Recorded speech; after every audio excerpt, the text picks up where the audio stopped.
Back in the 60s, many of the top songwriters from the so-called British invasion wrote songs for other artists. Lennon and McCartney wrote several songs for other artists and bands. And so did Jagger and Richards. And of course, Kinks leader Ray Davies did the same. Here's a selection of some of the songs that he wrote for other artists. Got this strange effect on me, and I like it. One of the best songs that Ray wrote for another artist is This Strange Effect by Dave Berry. The single was released in July 1965, and even though it stalled at number 37 in the UK, it was a massive hit in the Netherlands. It reached number 1 just a week after it was released and stayed on top of the charts for several weeks. These images of Dave Berry's arrival in Amsterdam are a testament to his popularity in the Netherlands. I was terribly afraid for them, and also I could see the police were pushing them around, and the horses were really, pushing them all around. I was really nervous for all the teenagers there today. Yeah, I had to get out because maybe some of them had been hurt really bad. In an interview several years later, Ray Davies recalled, I sort of had his voice in mind, because it's a sort of similar voice in a sense to the way I sing, so I thought it would be nice for somebody like him. I certainly didn't write it for the Kinks. It's about what goes on inside people, or my character, when confronted with a situation that's out of their control. And to a certain extent, I suppose love is out of our control when you get hooked on it. It's like an addiction. And this strange effect is like somebody finally succumbing to the drug of love. Dave Berry commented, and I had worked along with the Kinks from their formation in about 1964 and had met Ray Davies on numerous occasions doing gigs around Britain.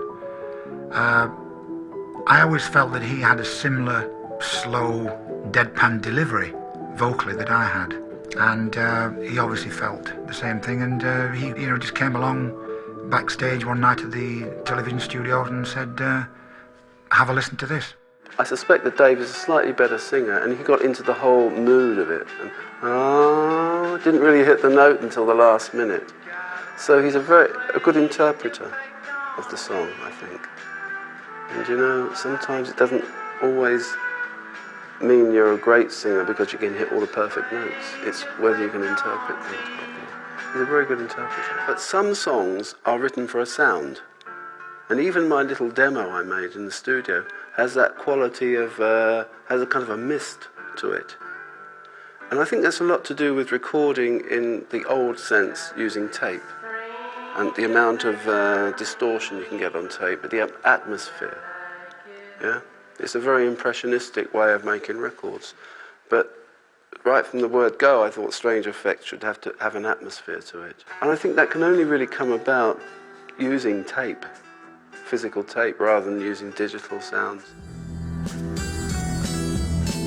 The song has been covered by dozens of artists over the years.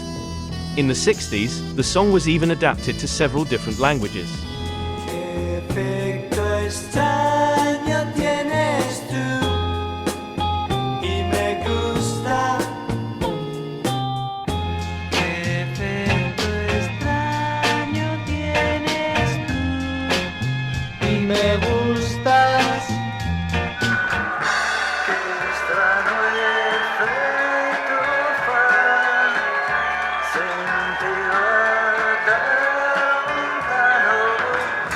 Ze zeggen dat ik een zuiperd ben, maar dat lijkt zo. Were you aware that it was a smash hit in Holland? I was only aware because I think it knocked one of the Kinks records off the charts. It blew us off the chart. I think we had a record out at the time, I forget what it was now, but This Strange Effect got higher. So the downside was that the Kinks record wasn't number 1, but the upside was I'd written the song that had got there instead. So it's kind of an odd situation to be in. The song I Go to Sleep, written by Ray Davies, was a top 10 hit for the Pretenders in the early 80s.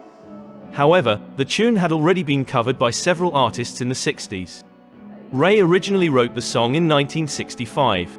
It was written while he was in hospital waiting for his wife to give birth to their first child. Oddly enough, the first artist who covered the song was Peggy Lee. I go to sleep, sleep, and imagine that they're there with me. Ray's publicist sent the song to Peggy Lee shortly after a demo was recorded. And much to Ray's delight, who was a big fan of her, Peggy Lee decided to record it. Birmingham group The Applejacks also covered the song and released it as a single a few days after the Peggy Lee cover came out. You are far away, I know you always be near. Throughout 1965 and 1966, the song was covered by several artists including Cher, I go to sleep, sleep. Adrian Pride, And imagine that you're there with me. and The Fingers. I go to sleep, sleep, and imagine that you're there with me. But perhaps the greatest version ever recorded of the song was this highly atmospheric and moody cover by German singer Marion. Though you are far away, I know you'll always be near to me. Her version of the song was recorded in 1967 and it was produced by Larry Page, who managed both the Kinks and the Troggs. You're there with me.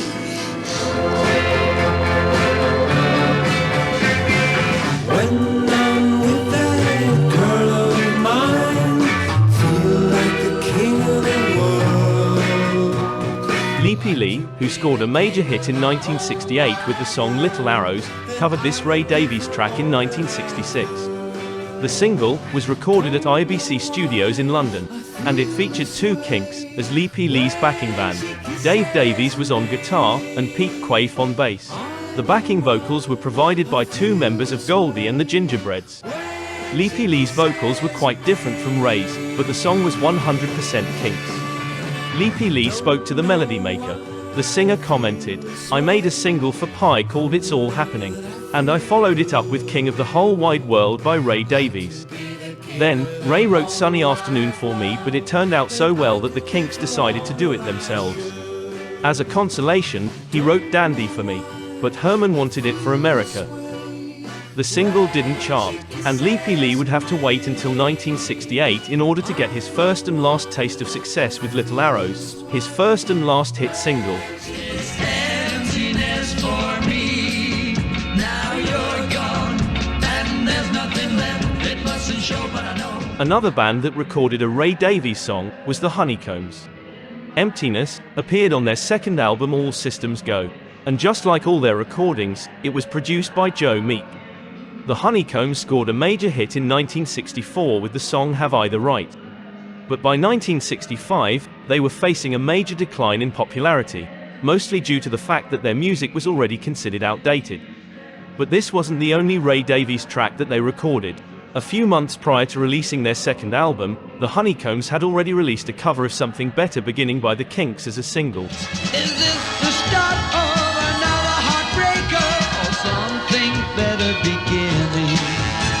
Their cover of the Kinks song became their last single to enter the top 40 in Britain.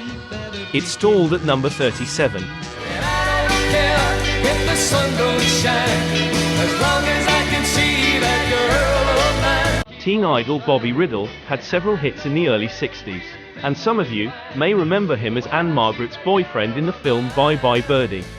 By 1964, the hits started to dry up. And just like many artists from that era, he covered songs by some of Britain's newest hitmakers in search of a hit. Riddle covered A World Without Love by Paul McCartney in 1964. But his version was ignored in favor of Peter and Gordon's version, which became a big hit. In 1965, Bobby Riddle covered this Ray Davies track called When I See That Girl of Mine.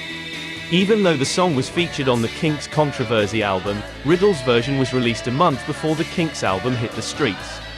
It was a good song, and a good cover, but at that point, not even the greatest song in Ray Davies' repertoire could have saved his music career. Say you'll be home today, but I bet you won't stay.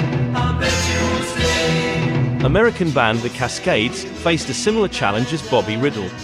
The Cascades had a major hit in 1962 with the song Rhythm of the Rain. Listen to the rhythm of the falling rain, telling me just what a fool I've been. It was a top 5 hit in both the States and in the UK, and it entered the charts in more than 80 countries. In 1965, they received a gift from Ray in the form of the song I Bet You Won't Stay.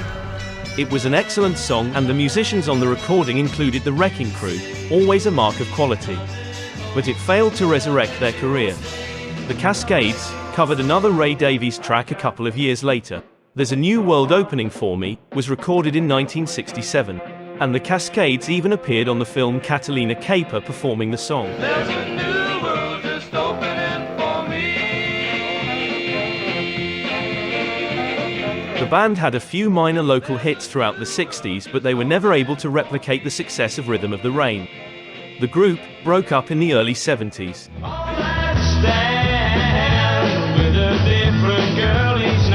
Many bands from the 60s only managed to record one single and then faded into obscurity.